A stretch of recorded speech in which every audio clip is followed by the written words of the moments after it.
여러분, 성령의 열매가 교회에 맺혀지면 교회는 세상을 능히 이길 수 있음을 믿으시기를 축복합니다. 여러분, 안시인의 가훈에 보면 이런 글귀가 있다고 말합니다. 어느 한 집에 화로가, 여러분 화로 아시죠? 옛날 집에 화로를 두었잖아요, 겨울에. 화로가 2개 있으면 그 집안이 화목하지 않음을 그로써 미루어 안다, 이런 말이 있습니다. 자, 이것은, 화로라는 것은 안팎이나 위아래 사람이 격이 없이 모여 오순도순하는 것을 의미하는 그런 화로입니다. 그래서 이것이 가족에 있다라는 것은 그 화로를 중심으로 가족이 구심체, 즉 이 화로가 가족의 구심체가 되어져서 이 가정의 화목을 이루고 있다라는 것을 보여주는 것이죠.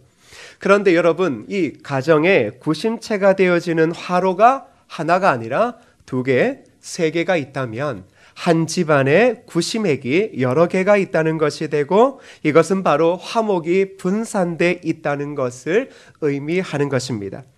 우리나라에서 한 집에 옷을 다리는 다리미는 2개 있으면 하나를 없애는 게 도리였습니다. 여러분의 집에 다리미 있으십니까? 네, 있죠. 근데 그 옛날에는 다리미가 한 집에 하나 있었습니다. 그래서 좀 이상하지 않습니까? 왜냐 그러면 예전에는 다 대가족인데 왜 다리미를 하나 둘까?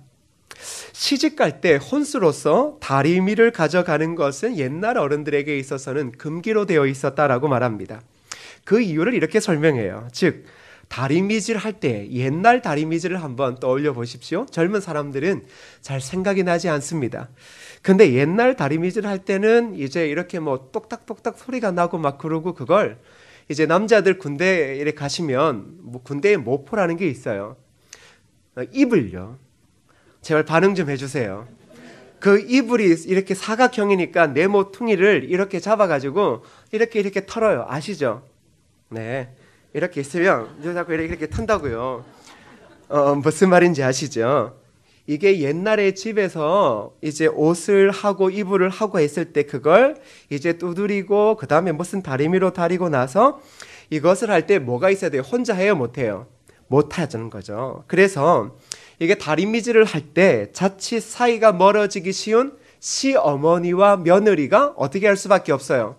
맞잡을 수밖에 없어요. 더불어 시어머니만 있나요? 시할머니도 있죠. 또 그리고 누가 있어요? 그렇죠. 진짜 미운 시누이도 있죠. 그리고 또 누가 있어요? 동서들도 있거든요. 그러니 옛날 이 우리네 선조들은 이 이불, 옷 이런 것들을 다리며 이것을 하는 거에 있어서도 지혜가 있었다라는 거예요. 즉, 다리미를 하나밖에 안 두는 의미는 뭐냐 그러면 서로가 은연중에 힘과 호흡을 맞추어 협력 그리고 조화함으로써 가능한 작업이었습니다. 그래서 이 다리미질을 한다라는 것은 가정 안에 도살인 이 이제 혹이라도 일어날 줄 모르는 불화를 해소시키는 중요한 의미를 가지고 있었다라는 거예요. 그래서 만약 한 집안에 다리미가 2개 있다라고 하는 것은 바로 이러한 아름다운 화목의 정신 작업을 수행할 기능이 분산될 것은 뻔한 일이기에 어른들이 뭘 한 거예요? 다리미를 한 집에 하나를 두었다라는 겁니다. 우리 조상들은 가정의 이질, 이화 요인을 동질, 동화시키는 지혜가 대단했음을 우리는 알 수 있습니다. 즉, 옛날 우리의 선조들은 가정의 화목을 매우 중요시하게 여겼고, 가정은 화목을 통하여 건강한 부부, 건강한 자녀가 세워짐을 이미 알고 있었던 것입니다. 그런데 지금 현 시대 우리나라는 고령화 등으로 1인 가구가 증가하고 있다는 게 특성입니다. 그래서 나 홀로족이 하나의 트렌드로 자리매김했습니다. 통계청이 발표한 인구주택 총조사 자료에 따르면 2017년 기준 국내 1인 가구는 전체 가구의 약 29%, 거의 30%. 그러니까 혼자 사는 가구가 10명 중에 이 3가구라는 거예요. 2015년도에는 27.2%였거든요. 근데 이게 시간이 지날수록 1인 가구가 점차적으로 늘어가고 있습니다. 저희 교회가 있는 이 양평동은 지금 어떤 이제 가구들이 가장 많이 자리 잡아요? 1인 가구요. 2인 가구도 찾아보기 어려워요. 그래서 우리가 지나가다가 젊은 사람을 보거나 나이 든 사람을 보더라도 10명 중에 거의 3명 아니면 4명꼴로 혼자 사시는 분이라는 사실입니다. 그래서 생겨난 단어들이 무엇인지 아시죠? 혼술, 뭐예요? 혼자 술 마시는 거예요. 혼밥, 혼자 밥 먹는 거예요. 그리고 혼행, 그리고 다양한 단어들이 생겼습니다. 그래서 이런 나홀로족을 위해 업계들이 여러 상품을 출시했는데 한번 들어보세요. 재밌어요. 롯데호텔 부산이 혼자 호텔에서 여유를 즐기는 나홀로족을 위해서, 원래 호텔은 몇 명 가는 거예요? 2명이 가는 거잖아요, 기본적으로. 근데 나홀로족이 많아지니까 호텔에서 여유를 즐길 수 있는 1인용 전용 패키지를 선보였던 거예요. 혼자 호텔에서 여유를 즐길 수 있고 휴가를 즐길 수 있다. 그리고 글래드 강남 코엑스 센터는 밀린 영화와 드라마를 종일 볼 수 있는 나홀로 미드 정복 패키지. 여기서 말하는 미드라고 하는 단어를 모르실 수 있는데 그건 미국 드라마예요. 우리 어른들도 한국에서 한국 드라마를 이렇게 몰아서 보시잖아요. 뭐 여러분 집에 다 몰아서 볼 수 있는 게 있죠. 근데 호텔에서 뭘 만들었는 거예요? 혼자 사는 사람들이 호텔에서 이러한 여유 생활을 할 수 있도록 만들었고, 이비스타일 엠버서드 서울 강남 호텔은 홀로 문화 예술을 향유하고 휴식을 만끽하려는 욕구를 충족해주는 어템 앤더 시티 싱글 패키지를 판매했고 앞으로 계속 이제 이러한 것들이 많아지고 있습니다. 신기하지 않습니까? 그러면 나홀로족은 무엇을 가리키는 의미일까요? 잘 아시겠지만 그 의미는 이렇습니다. 다른 사람들과 어울리기보다는 자신만의 여가 생활을 하며 즐기는 이들을 지칭하는 게 바로 나홀로족입니다. 그렇다면 이런 생각이 들 겁니다. 왜 이들은 혼자 즐기려 할까라는 생각이요. 그랬더니 그 이유가 여러 가지 있었는데 첫 번째가 인간관계로 통한 스트레스가 너무 증가해서 이것이 너무 불편하다라는 거예요. 사람들의 관계가 너무 불편하니 혼자 즐기고 혼자 여유를 만끽하는 것이 낫다라는 거죠. 더불어 두 번째는 공동체 의식의 약화, 그리고 사회적 신뢰 하락, 또한 경쟁을 부추기는 사회 분위기라는 겁니다. 여러분, 홀로 있게 만드는 인간관계의 스트레스를 주는 사람에 대한 조사 결과 첫 번째가 누군 줄 알아요? 직장에 있는 동료예요. 그러니까 직장에 있는 동료가 화목해하는 그런 사람이 아니다라는 것이죠. 왜? 경쟁을 시키니까요. 더불어 두 번째가 조금 놀랍습니다. 누가 스트레스를 가장 많이 주고 나로 하여금 혼자 살게 만드는가? 누군 줄 알아요? 배우자예요. 배우자. 배우자 때문에 혼자 살아야지. 내가 다시 태어나면 혼자 살고 말 거야. 우리 30대 젊은 부부에게 뭘 줬냐 그러면 가다가 다시 결혼한다면 어떤 결혼 서약을 하겠느냐 이걸 미션 줬어요. 그래서 제가 문득 이 생각이 들었어요. 다시 태어날 일도 없겠지만 다시 태어나면 이 사람과 결혼하겠나? 문득 그런 마음이 드니까 이거 미션이 잘못된 건 아닌가 생각 들더라고요. 여러분은 뭐 그럴 일은 없겠지만 지금에 있는 부부 아내와 신랑과 절대 생각을 말로는 표현하시면 안 돼요. 큰일 나요. 결혼하시겠어요? 네. 그냥 대답하지 마세요. 집에 가서 묵상도 하지 마세요. 그냥 이거는 그냥 기등으로 이렇게 흘려버리셔야 돼요. 혼자 살게 하는 그 요인이 배우자라는 거예요. 좀 충격이지 않습니까? 그러니 이것은 직장 동료도 그렇지만 생각해봐요. 남편들이 직장에 나갔다가 엄청나게 스트레스 받고 오고 집에 왔는데 아내가 너 막 이러면 나는 남자가 외중남 옛날에 그랬어요. 야 무슨 남자가 태어나서 남자가 죽을 수가 있어. 야 남자가 여자한테 뭐 그렇게 해라고 하는데 이해가 돼요. 여자들은 말로 남자를 그냥 죽일 수 있겠더라고요. 근데 여러분 보고 이야기하는 거 아니에요. 그렇다 이 말이에요. 통계가.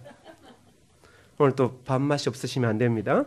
그 다음에 누구냐 그러면 형제 자매 그리고 어머니 아버지.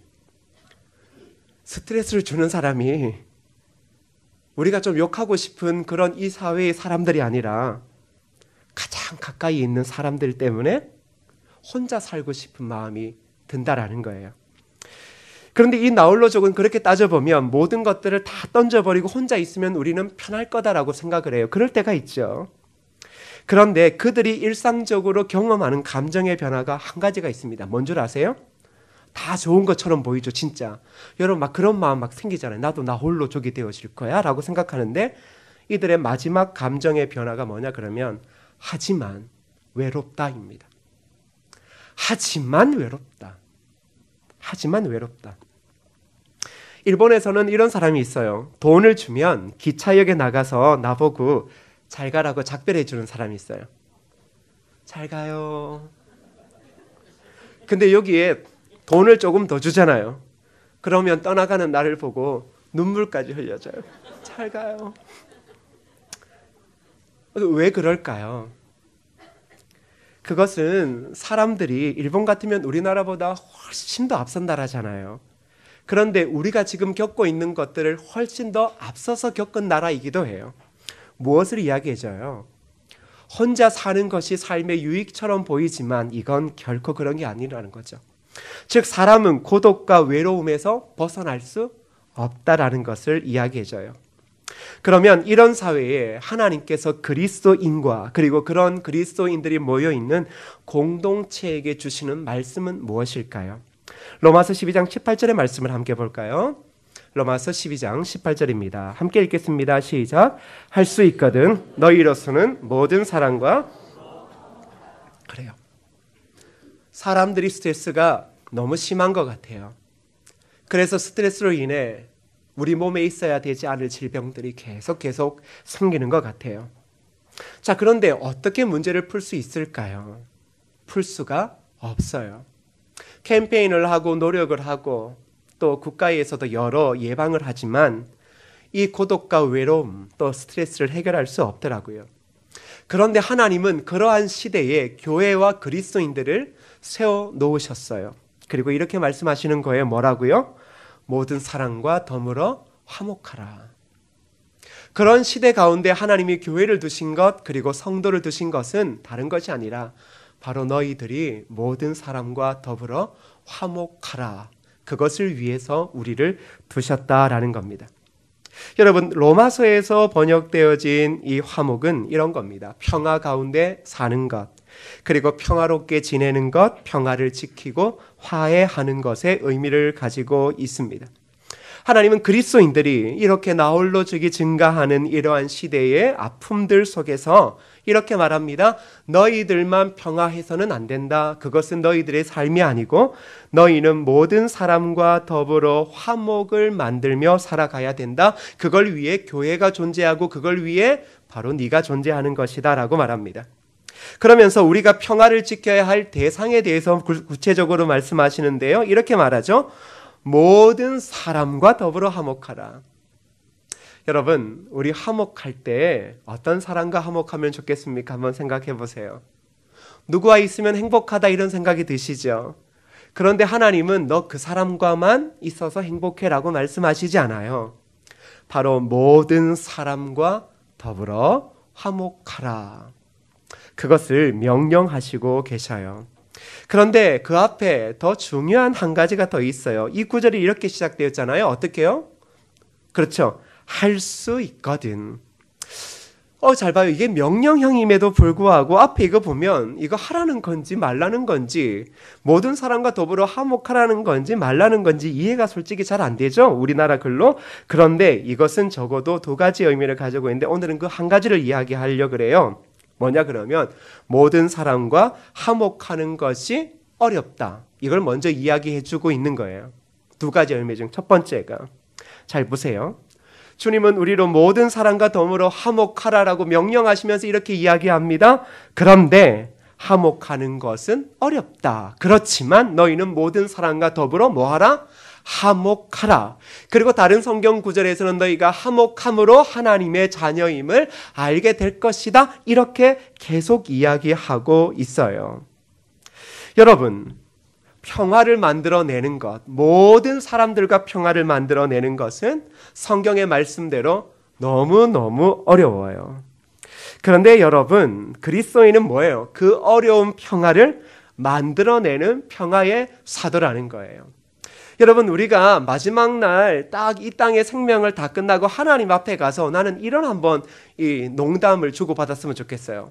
약간 농담이라 그러니까 격이 떨어지는데 이런 거 있죠. 여러분, 우리 이제 여러분 아시겠지만 우리가 어려운 것들을 해내면 이렇게 말합니다. 야, 내가 또 그 어려운 것을 해냈네.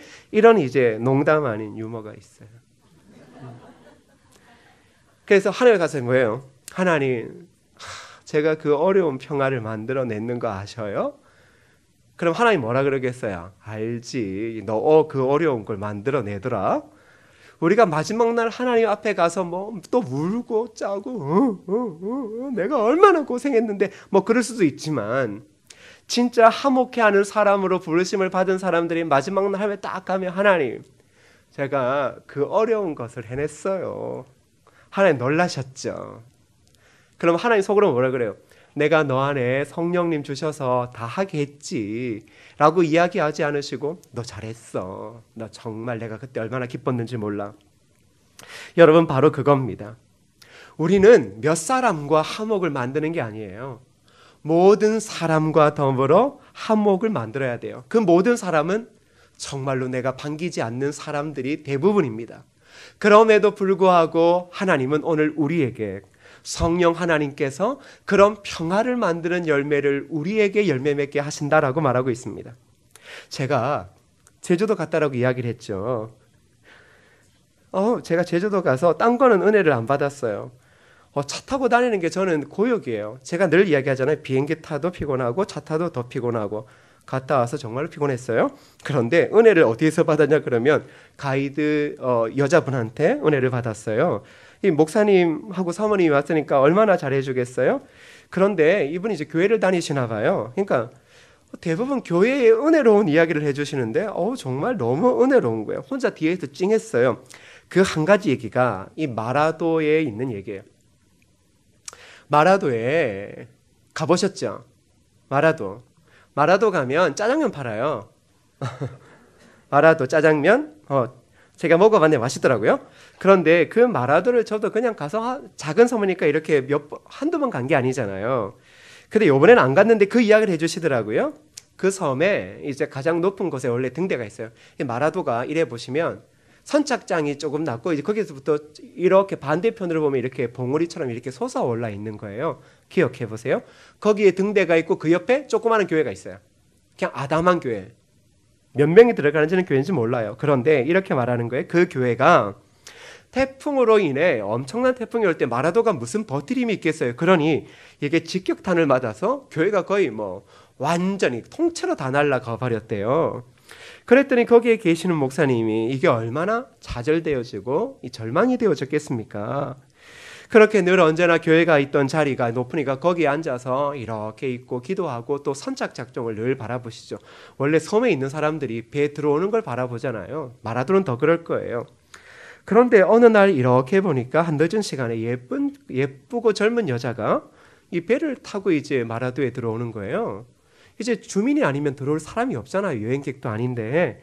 근데 젊고 예쁜 여자가 혼자 들어오면 이 알죠. 사람을 많이 보니까 목사님도 이 사람이 지금 이 마음의 큰 결단, 즉 삶을 포기했고 그것 때문에 여기서 무엇인가 결정을 내리러 왔다라는 것을 이렇게 짐작하셨나 봐요.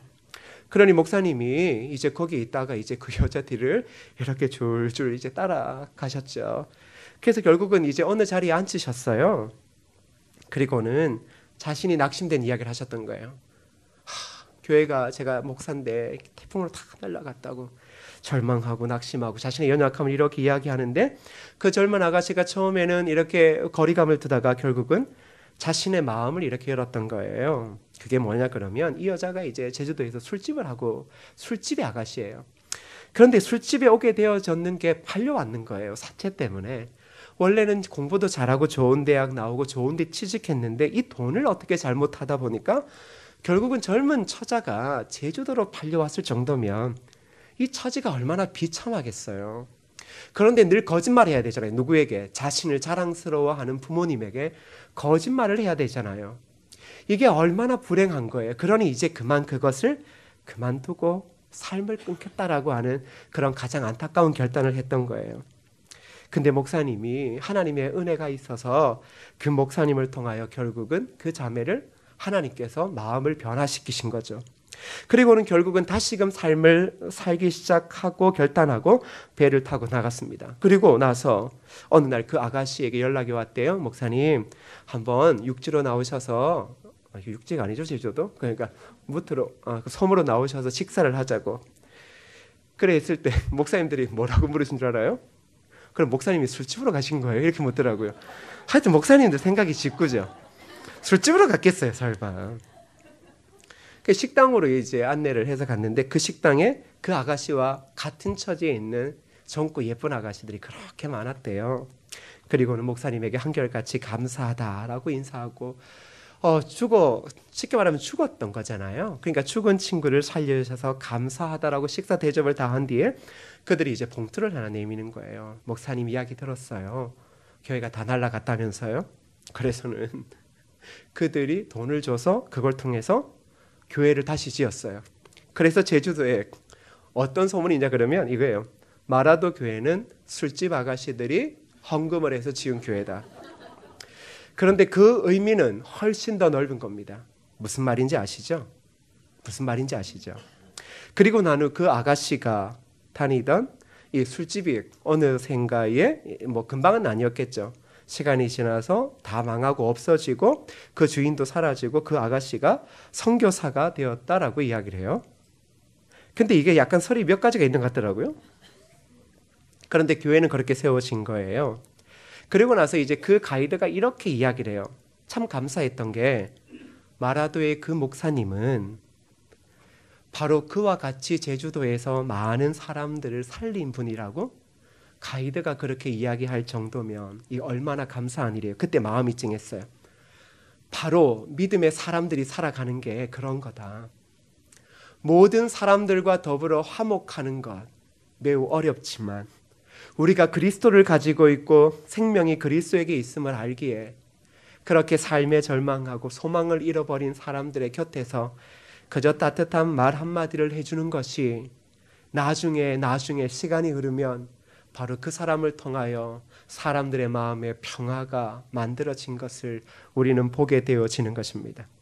사랑하는 성도 여러분, 바로 오늘 성경은 그리고 성령께서는 우리의 삶 가운데 너희로 하여금 모든 사람과 더불어 이 화목을 만들어주고 사람들의 마음에 생명을 주라고 우리를 평화의 사도로 부르셨다라는 사실입니다. 그렇다면 오늘 저와 여러분들은 그저 화목을 말하고 평화를 만들어야 하는 것이 우리 교회의 이상입니다. 우리가 평생 추구해야 될 겁니다가 아니라 이게 바로 우리의 삶이어야 한다는 겁니다.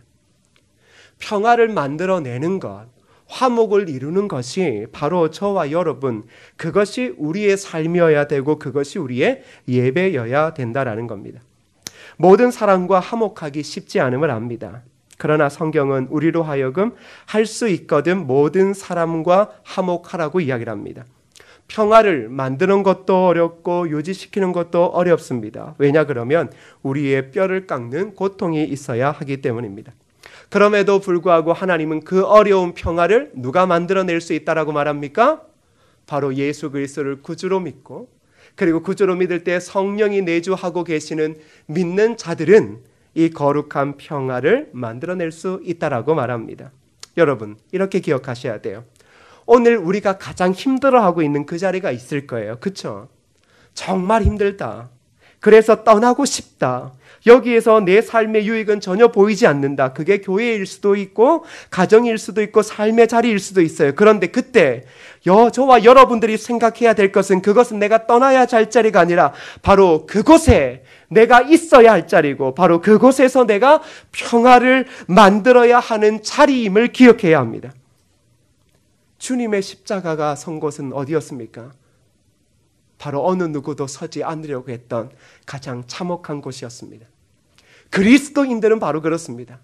어느 누구도 서지 않으려고 하는 자리, 뼈를 깎는 고통이 있고 무시가 있고 모함이 있고 억울함이 있는 그 자리를 끊임없이 떠나고 싶고 옮기고 싶지만 진정한 그리스도인들, 평화를 만들어가는 사람은 여러 가지의 이유를 다는 게 아니라 바로 그것이어야말로 하나님의 놀라운 평화가 임해야 되는 그 자리고 바로 그곳에 나로 하여금 그 아픔을 겪게 하신다라는 것은 내 사명이 그곳에서 평화를 만들어 내야 하는 것이라는 사실입니다. 사랑하는 성도 여러분, 지금 우리가 속해 있는 믿음의 공동체 안에서는 서로 다른 성향, 다른 삶의 방식, 다른 믿음의 표현을 가진 자들이 있습니다.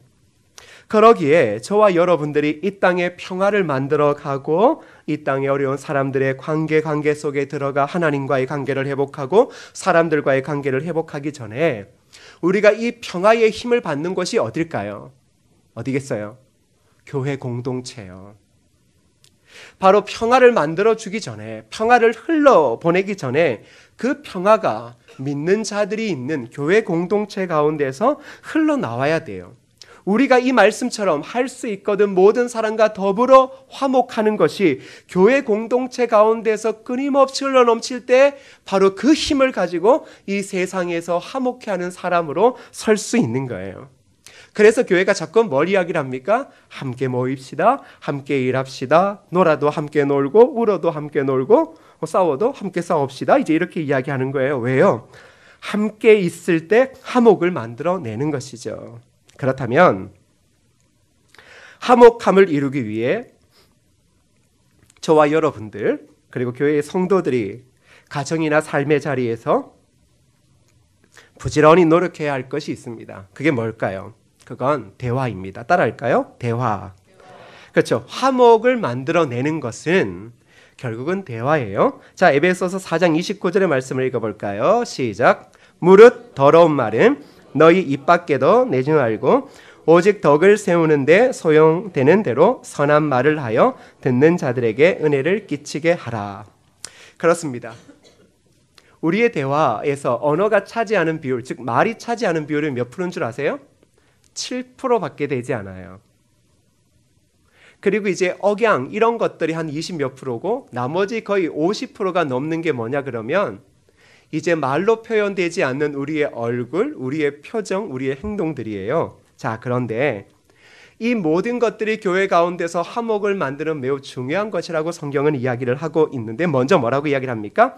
무릇 더러운 말은 너희 입 밖에도 조금 내라, 아니면 적당히 내라, 아니면 아예 내지 말라. 뭐라고 이야기를 해요? 자, 9절 한번 띄워보시겠어요? 네. 무릇 더러운 말은 너희 입 밖에도 뭐라 그래요? 내지 말라. 그래서 성경에서 말하는 이 더러운 말의 의미가 이런 표현이에요. 이제 그림적인 언어로 이런 거죠. 여러분, 생선 아시죠? 생선 좋아하세요? 네. 생선, 네, 저 봐요. 무릇 더러운 말은 너희 입 밖에도 내지 말고. 그러니까 조금 내다, 조금 낼 수 있다. 그렇게 말하지 않아요. 입 밖에도 내지 말라라고 이야기를 해요. 자, 그런데 더러운 말은 뭐냐 그러면 여러분, 생선 맛있잖아요. 그런데 여러분, 젓갈 이렇게 김장을 곧 하실 거잖아요. 만일 젓갈을 제가 여기서 들고 가다가 쏟았다고 생각해봐요. 일단은 저를 뭐라 그런 사람이 많을 거예요. 목사님 그런 힘도 없냐고 막 그러다가 이제 제가 다 치웠다고 생각해봐요. 그럼 다음 주에 젓갈 냄새가 날까요 안 날까요? 한 달 뒤에 날까요 안 날까요? 그 머리가 지끈지끈하겠죠. 자, 그런데 생선 썩은 내를 생각해봐요. 여러분의 냉장고에 썩은 냄새가 나면 버릴 게 있는 거예요. 냉장고를 바꿔야 할 때가 아니에요. 잘 하셔야 돼요. 버릴 게 있는 거예요. 자, 더러운 말은 생선의 썩은 냄새, 과일의 썩은 냄새랑 똑같은 거예요. 그렇게 이야기하는 거예요. 그러니까 더러운 말이 나오면 이 말이 끝나고 사라진다고 생각하지만 뭐라 그래요? 그 썩은 냄새가 진동하는 거예요. 그러니 썩은 냄새를 계속 맡으면 머리가 지끈지끈하겠죠. 그런데 이게 어디가 지끈하겠어요? 마음이 지끈지끈 아픈 거예요. 그래서 뭐라고 이야기하냐 그러면 선한 말을 하라 이렇게 이야기를 해요. 선한 말을 하여 듣는 자들에게 은혜를 끼치게 하라. 여러분, 그러면 선한 말은 뭐예요? 딱 들어보면 알아요. 선한 말을 탁 들어보면 은혜가 되어지는 말이 선한 말이에요. 다른 거 아니에요. 그러니까 제가 설교할 때나 장로님들 기도할 때나 뭐 교회를 향하여 이야기할 때나 그런 축복을 할 때나 들어보면 이게 뭐예요? 은혜가 되는 건 그렇지. 이게 선한 말이에요. 사람들의 마음에 감동을 주는 거죠. 여러분, 생명의 공동체잖아요. 생명의 공동체는 뭐예요? 바로 이 생명이 살아있는 거예요. 자, 그렇다면 이걸 보다 구체적으로 이야기하면 뭘까? 첫 번째 따라해 보세요. 깎아내리는 말을 하지 않는 것입니다. 자, 선한 말을 한다라는 것은 그저 말 좀 고치자 이게 아니에요. 자, 깎아내리는 말을 하지 않는 것입니다. 여러분, 우리나라가 깎는 걸 잘해요. 얼굴 잘 깎아요. 그리고 엄마들이 집에서 그 두꺼운 밤을 그렇게 잘 깎네요. 이게 농담이에요. 웃으라고요. 잘 보세요. 깎아내린다라는 것은 이게 한 가지 이게 빠져 있어요. 뭐냐 그러면 존중이요. 사람이 서로를 존중하지 않으면 그 사람을 깎아내리면서 희열을 느껴요. 여러분, 이 농 중에 가장 재미있는 농이 뭔 줄 아셔요? 친구들끼리 모여서 친구 깎아내리는 거예요. 너 그때 너 똥 밟았지? 그러면 막 까르르 웃어요. 아니 똥 밟은 게 무슨 웃기다고. 똥 밟았지? 막 까르르 웃어요. 원래 사람이 그런가 봐요. 남 깎아내리는 것에 희열을 느껴요. 그런데 그것도 어느 정도 적당한 선이에요. 그런데 그 사람을 향하여 불만과 비난과 모욕을 하면서 깎아내리는 것은 딱 한 가지가 없는 거예요. 그 사람에 대한 존경이 담겨져 있지 않는 거예요. 은혜를 끼치는 선한 말은 뭐예요? 사람을 깎아내리지 않습니다. 두 번째예요. 두 번째 따라할까요? 문제에 초점을 맞추되 사람을 공격하지 마라. 여러분, 선한 덕을 세우는 말, 은혜가 되는 말은 그런 거예요. 우리의 삶에 여러 문제들은 존재해 있습니다. 여러분, 만일 교회에 이제 화장실 문이 있는데 문이 이제 좀 고장이 났다고 생각해 봐요. 그러면 저는 이렇게 생각해요. 그러면 이 문을 어떻게 바꾸까? 문을 바꿀 때 화장실을 통째로 바꾸까? 그러니까 제가 원래 사고를 치는 발상이 높은 거예요. 그냥 지금 죽이고 있는 것일 뿐이에요. 문 바꾸자가 아니에요. 그냥 화장실 저걸 통째로 밀어낼까? 통째로 밀어내고 여러분 일주일에 교회를 한 번, 많으면 두 번 오시잖아요. 화장실은 양남공원에 가면 수세식으로 기가 막히게 되어져 있습니다. 굳이 교회에서 변을 보시려고 하는 그러지 마시고 생각해봐요. 저 같으면 그냥 통째로 저걸 드러낼까 이 생각하거든요. 그런데 덕을 세우지 못하면 이제 이렇게 넘어가는 거예요. 이거 문 바꾸면 되겠네가 아니라 이거 화장실 문 누구 담당이야? 이리 와. 당신 뭐 하는 사람이야? 이것도 하나 못해? 이거는 문제의 초점이 아니에요. 사람을 공격하는 거예요. 누구나 다 잊어버릴 수도 있어요. 누구나 다 실수할 수도 있어요. 그러니 뭐예요? 문제의 초점을 맞추면 요거 그렇구나. 우리가 잘 몰랐네. 잘 살펴보지 못했네. 그러면 이 문을 바꿉시다. 라고 하면 돼요. 그리고 문은 뭐예요? 가장 적절한 것을 바꾸면 되는 거예요. 그런데 뭐예요? 사람 공격하지 말라라는 거예요. 문제가 있을 때 사람을 공격하면 딱 하나예요. 내가 여기에 있는 우리의 공동체든 가정이든 사람을 공격하기 시작하면 내가 이제 이것을 전쟁을 일으키겠다라는 거예요. 전쟁을 일으키려면 뭐예요? 사람들을 공격하면 돼요. 네가 잘못했지? 네가 잘못했지? 막 이렇게 공격하면 돼. 그러면 그냥 이게 한순간에 없어지는 건 일도 아니에요. 그건 가정이나 교회나 별 차이가 없어요. 그 다음에 세 번째요. 덕을 세우는 말은 따라할까요? 성령을 근심하게 하지 마라.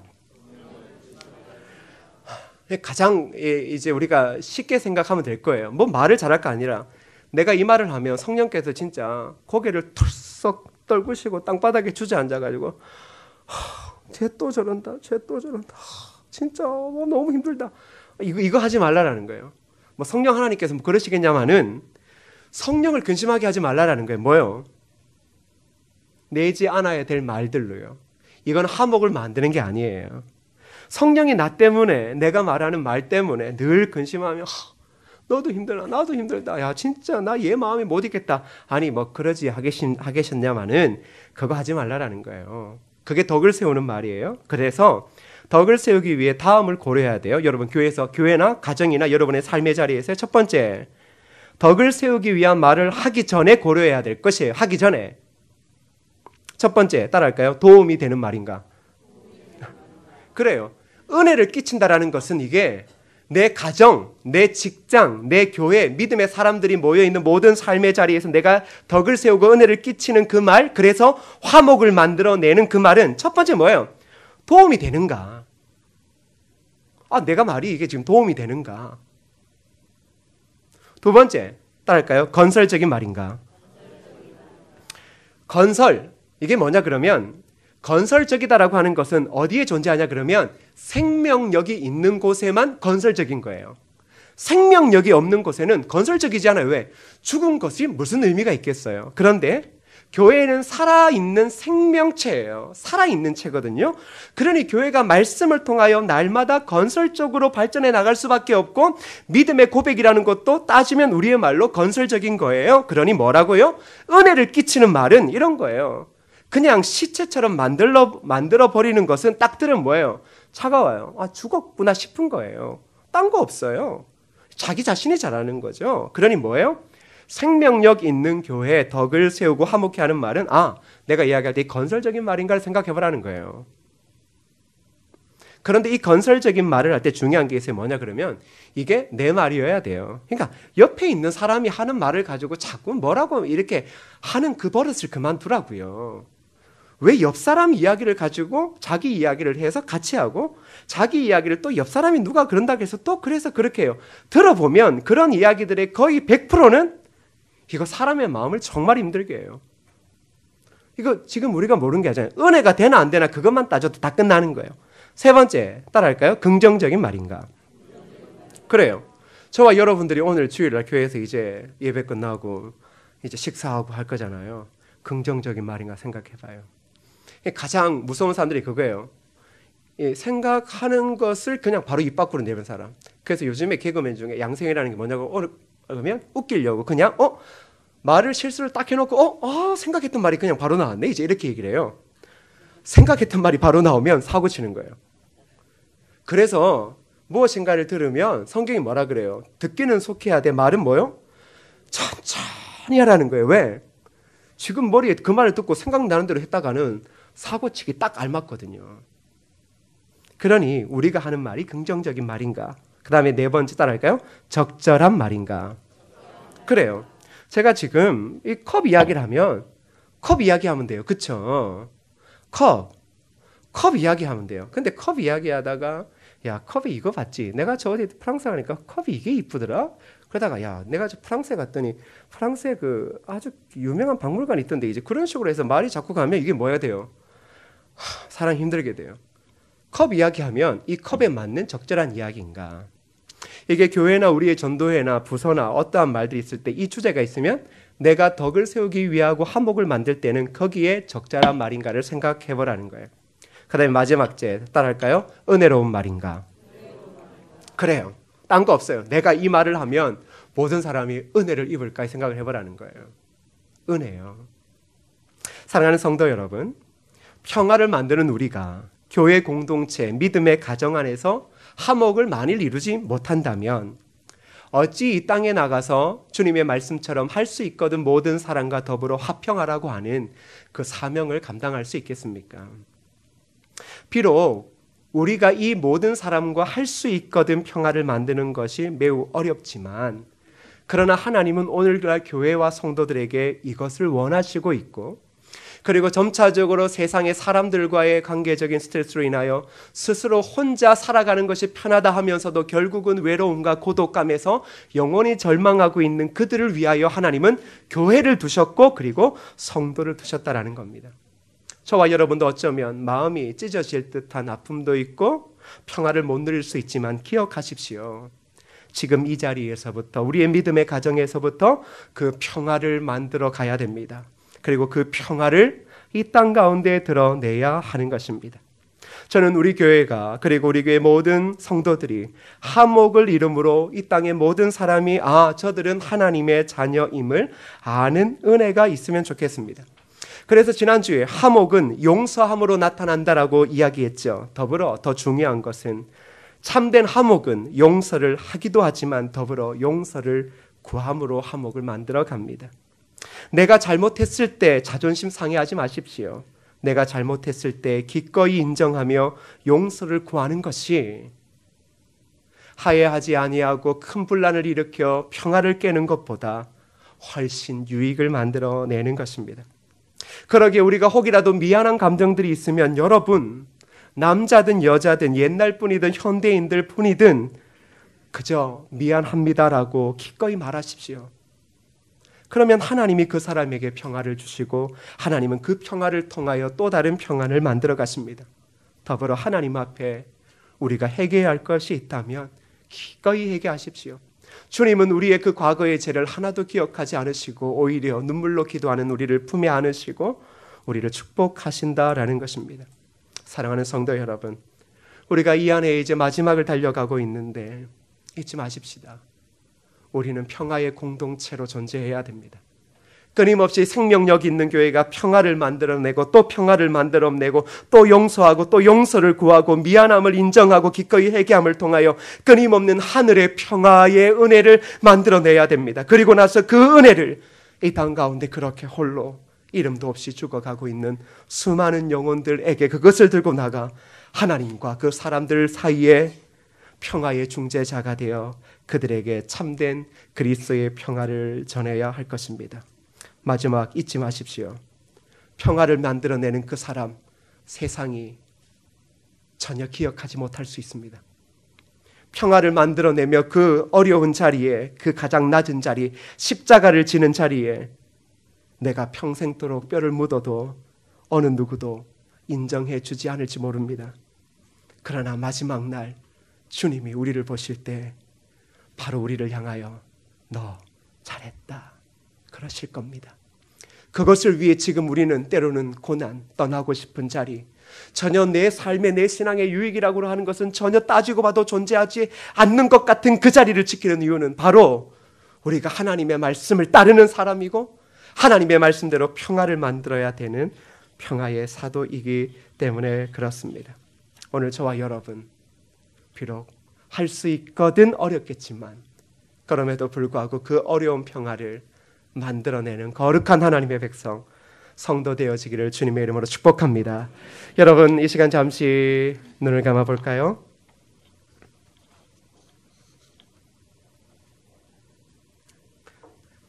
지금까지 해왔던 것이 어떠한 것에 대해서 우리가 기억하지 마십시다. 지금부터 성령께서 열매 맺게 하시는 평화의 열매들을 맺어가면 되는 겁니다. 지금부터 은혜를 끼치는 말을 하면 되는 겁니다. 저도 돌아보면 여러분에게 한없이 용서를 빌어야 됩니다. 사랑하는 여러분, 우리는 억울한 사람들은 아닙니다. 성도를 위해 섬기고 교회를 위해 헌신하는 게 억울한 게 아닙니다. 그런데 여러분 잊지 마십시다. 만일 저와 여러분들이 그 힘든 자리를 떠나간다면 하늘의 평화는 도래하지 않습니다.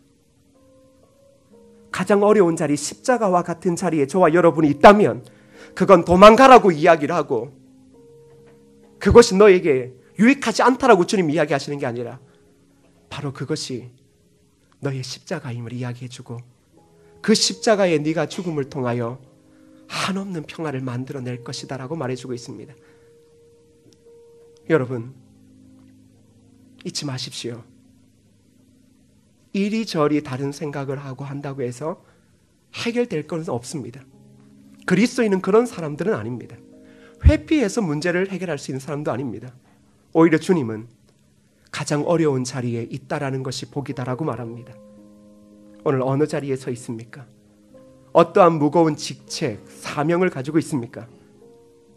바로 그곳에 하나님이 당신을 부르셨고 바로 그곳에서 당신을 통해 평화를 만들어내기를 원하십니다.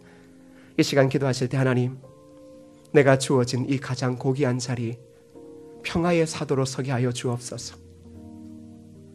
이 세상 누구도 몰라줘도 마지막 날 하나님 나를 향하여 두 손 높이 들고 잘했다 그때를 바라보며 묵묵히 때로는 내가 용서하고 때로는 용서를 구하고 미안하다 말하고 회개함을 통하여 하늘의 평화를 누리며 나아가는 거룩한 백성 되어지게 해달라고 조용히 한번 묵상하며 기도합니다. 기도하시겠습니다. 아버지 하나님, 은혜를 주옵소서. 은혜를 주옵소서. 은혜를 주옵소서. 은혜를 주옵소서. 힘들고 그 어려운 자리가 평화의 자리임을 기억하게 하옵소서. 하나님의 은혜를 구합니다. 주의 은혜를 구합니다. 은혜를 더하여 주옵소서.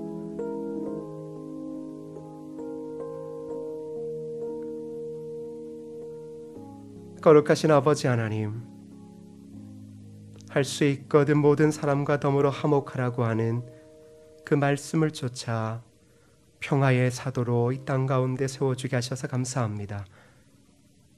먼저 믿음의 공동체 안에서 은혜를 끼치는 선한 그 말을 통하여 하나님의 그 화평을 이루어내는 귀한 믿음의 성도들 되어지게 하여 주옵소서. 그 힘을 가지고 이 땅의 삶의 자리에 설 때 더불어 하나님과 화목해야 될 수많은 영혼들에게 다가가 하나님과 화목해 하게 하는 그 사명 감당하는 믿음의 성도 되어지게 하옵소서. 예수님 이름으로 기도드립니다. 아멘.